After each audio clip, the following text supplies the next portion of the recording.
like Sandra Bullock in Gravity, the Republican field is running out of oxygen because it's getting sucked up by Mr. Trump. At least that's what they say on the television.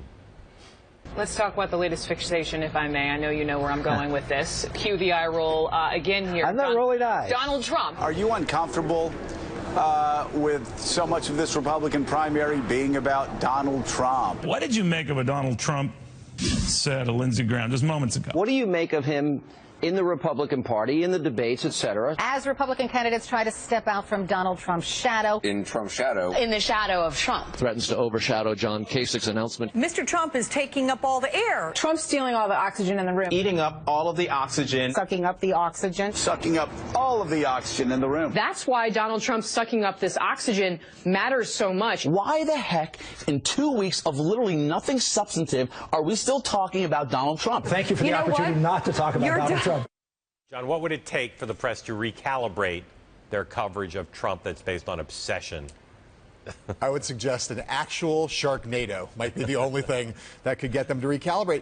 Look, the press is beating itself up, flaying itself, self-flagellating all over the place over giving Trump too much coverage. Is that reflected? It's true online as well as on television. But in the end, it's good for business. Ratings are soaring, and he's irresistible to a lot of people. I think the better angel is on the shoulder, but the devil is still barking in the ear. People say ratings are soaring. I mean, yeah, there's interest in Trump from the general public, but I think it's simply a matter of it's easy. It's easy to cover Trump. Yes. Every news organization. And they're lazy.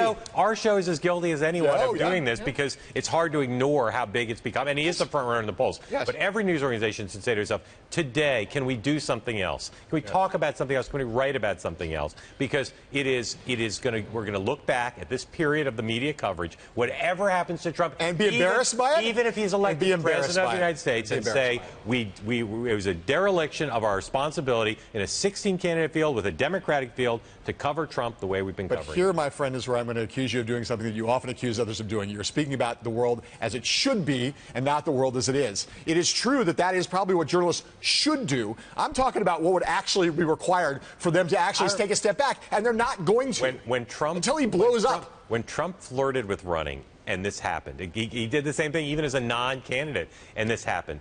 I urged everybody to take a deep breath and think about, does he really deserve all this coverage? Trying to build a better world again. And now, again, he's the front runner. He can't be ignored. He's provocative. He's engaging with other candidates. But everyone has an obligation to think about every bit of their coverage. I agree. Is there too much Trump? Because there is. I agree, but I'll tell you that one of the things we just talked about, they should also start to ask him some questions like things like, where do you stand on abortion? Where do you stand on drug legalization? There's a lot of contradictions in his past. They could get some mileage out of changing the subject just a little bit.